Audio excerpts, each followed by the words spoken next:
ठीक है, तो ये क्लास 10 का हम लोग क्वेश्चन सोल्व कर रहे हैं।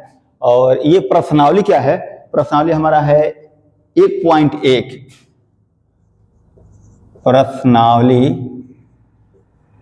1.1 है। ठीक है, और क्वेश्चन नंबर हम लोग 1 सोल्व कर रहे हैं। देखिए यहाँ पे मिस्टेक हो गया हमसे, क्वेश्चन नंबर हम लोग 1 सोल्व कर रहे हैं। और 1 में क्या बोला है कि संख्याओं का HCF ज्ञात करना है। और HCF ज्ञात करने के लिए यूक्लिड विभाजन एल्गोरिथम का प्रयोग करना है। तो हम लोग HCF तो बनाने आता ही है, लेकिन उसी के तरह हम लोग यूक्लिड विभाजन एल्गोरिथम पर सेट करके बनाएंगे। और यूक्लिड विभाजन एल्गोरिथम के बारे में तो कल हम बता ही दिए हैं कि कौन है। तो हमें ये दो वर्ड दिया है, दो शब्द दिया है, मतलब दो यानी कि अंक दिया है कि 135 और 225 का HCF ज्ञात कीजिए और यूक्लिड विभाजन एल्गोरिथम विधि से बोल रहा है। तो हम यहाँ पर क्या करेंगे, एक इसमें भाग देने के लिए एक होता है भाजक, ठीक है, होता है भाजक, और एक होगा भाज, होता है ना भाज। तो भाजक हमारा छोटा वाला भाजक होता है, ठीक है ना, भाजक छोटा वाला होगा। यानी 135 हमारा क्या हो गया भाजक और 225 क्या हो गया हमारा भाज। ठीक है, अब इन्हीं दोनों से इसमें हमको भाग करना है। तो यहाँ पर हम पहले कहीं रफ करेंगे, ठीक है, हम कहीं रफ करेंगे, क्योंकि रफ करने के बाद ही हम यूक्लिड विभाजन एल्गोरिथम पर सेट करेंगे। तो चलो हम यहाँ पर भाग करते हैं 225 में किससे भाग करना है भाई, तो हमको 135 से। अब देखा जाए कि 135 का 225 से भाग क्या 135 के टेबल में 225 है नहीं है, अथवा इसको दो बार में यहाँ पर लिख सकते हैं। तो दो बार में हम अगर लिखना चाहेंगे तो ये ध्यान देना है कि कभी भी ये जो वर्ड लिखा है इसके टेबल में हो और इससे छोटा हो, है ना जी, बड़ा तो नहीं ले जा सकते हैं, इससे छोटा हो। तो इससे छोटा ले जाने के लिए हमको टेबल मान लो कि मालूम नहीं है, तो हम इसका 135 का टेबल तो नहीं बड़ा हो जाता है। तो इसको हम देखते हैं कि दो बार टेबल पढ़ कर देखते हैं क्या आता है। तो 135 में जब हम दो बार टेबल पढ़ेंगे यानी दो से मल्टीप्लाई कर सकते हैं। तो हम 135 में 2 से मल्टीप्लाई करेंगे तो 5 दूना 10 के 0, 3 दूना 6 1 7 और 2 1 2 1 3 2 2 1 2 नहीं, 5 दूना 10 के 0, 3 दूना 1 3 दूना 6 1 7 और 2 1 2, यानी 270 आ रहा है। क्या यहाँ 270 लिखना वाजिब बन रहा है? नहीं बन रहा है। तो यानी कि इसको हमको एक मर्त में तब ले जाना पड़ेगा। तो इसको हम एक मर्त में यहाँ पर ले जाएंगे, यानी एक बार में 1 3 5। अब घटाएंगे तो देखो लो क्या आ रहा है। तो घटाएंगे तो आएगा हमारा यहाँ पर से 0, यहाँ से घटाएंगे कैरी लेंगे इसमें से तो हो जाएगा 12, और 12 में से 3 घटाएंगे तो आएगा 9, ठीक है ना, यानी ये होगा 90।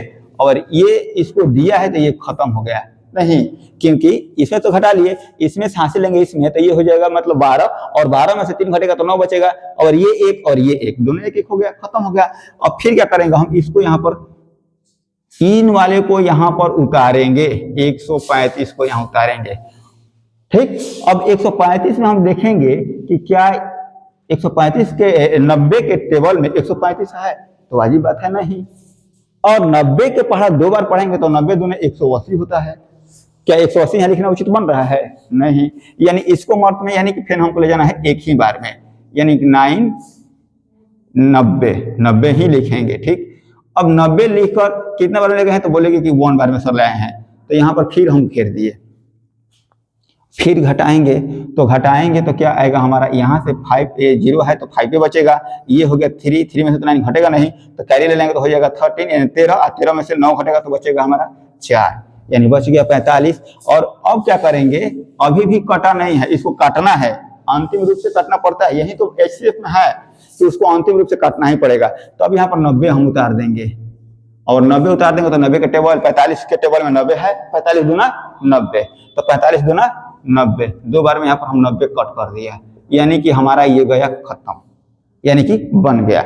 HCF हम बना लिए, जैसे हम 7 क्लास में 4 क्लास में पढ़े हैं, सेम वही HCF बनाना है। लेकिन रह गए सवाल कि ये बोला है कि नहीं सर यूक्लिड विभाजन एल्गोरिथम पर सेट कीजिए, यूक्लिड विभाजन एल्गोरिथम, ठीक है, इस पर लाना है। तो इस पर लाने के लिए हमारा एक कल नियम लिखवाए थे, इनका एक फॉर्मूला दिए हैं, जो यूक्लिड है वो एक फॉर्मूला दिए हैं। क्या दिए हैं भाई? तो वो दिए हैं कि a बराबर बी क्यू प्लस आर, बताए थे ना कल। तो हमारा अब इसे पता लगेगा कि ए बी कौन होगा, तो हमारा हमेशा ये वाला ए होगा, ध्यान रखना है, और ये वाला हमेशा बी होगा, और ये हमारा कोटिएंट होगा, और ये होगा हमारा आर, ठीक है ना। जो शेष बचता है वही बाबू आर बनता है। तो अभी हम इन्हीं तीनों पर ध्यान दें, इन्हीं लोग पर मतलब देखेंगे कि इन्हीं लोग में से क्या क्या निकल रहा है, ठीक है। तो हमको अभी क्या मिल रहा है, ए पता लग गया, ए कहाँ है देखो 225 है, तो यहाँ ए की जगह पर हम लिखेंगे 225। फिर बी हमारा कितना है, तो बोलेंगे कि 135 है, तो 135 हम रख देंगे। बीच में यहाँ पर क्यू है, यानी क्यू मल्टी, बीच में क्या है, बीच में दोनों के बीच में मल्टीप्लाई है, ध्यान देना है। तो यहाँ पर बीच में मल्टीप्लाई दे दिया, क्यू का वैल्यू कितना है, तो हमारा 1 है, ठीक है ना। तो यहाँ पर दे देंगे 1 और प्लस आर हमारा कितना है, तो 90 है, तो यहाँ पर हम 90 बैठा देंगे। एक स्टेप हमारा हो गया। अब हम इसके बाद चलेंगे, अब ये हमारा खत्म हो गया, अब आ गए हम यहाँ पर, कल भी बताए हैं, अब हम इसमें और इसमें चर्क करेंगे, ठीक है ना, यहाँ तक। और जब यहाँ तक करेंगे तो अब हमारा होगा बाबू ये ए, और ये होगा हमारा बी, और ये होगा हमारा आर।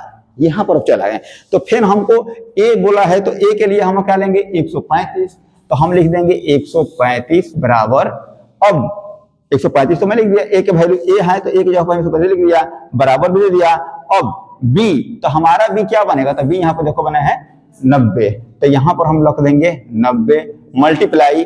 अब हम देखेंगे कि हमारा क्यू क्या इसमें बन रहा है, तो इसमें भी क्यू बन रहा है 1, तो यहाँ पर लिख देंगे 1 और प्लस ये जो आर बच रहा है, तो आर हमारा 45 है, तो आर हम 45 लिखेंगे, 45। ये हमारा दूसरा हो गया। तीसरा बार में जब हम आ रहे हैं, अब इसके नीचे देखो, अब यहाँ पर आ गए, लास्टिंग पोजीशन हमारा यही है, तो ये हमारा हो गया ए, मान लेंगे, ये हो गया हमारा बी, और ये हो गया आर, और ये हो गया क्यू। सेम प्रोसेस ऊपर वाला ही दोहराते रहना है। तो हम फिर ले लिए, यहाँ पर 90 है, तो ले लेंगे 90 इक्वल, फिर ले लेंगे ये बी का मान हमारा 45 मल्टीप्लाई, इसमें किससे मल्टीप्लाई किया है, यहाँ पर जो क्यू है इसमें किया है हम 2 से, और प्लस इसमें 2 से किया, शेष का बचा है, तो बोलो कि सर इसमें शेष तो नहीं बचा है, नहीं ये तो कट गया है, यानी शेष नहीं बचा है, तो यहाँ पर दे देंगे हम 0। अब हम क्या करेंगे, तो यहाँ पर लिखेंगे कि 135 और 225 का HCF हमारा काटा है कितना बार में, 45 बार में काटा है ना, 45 में काट किया है, अंक बनाया है, तो इसको लिख देंगे हम 45। यही हमारा आंसर होगा।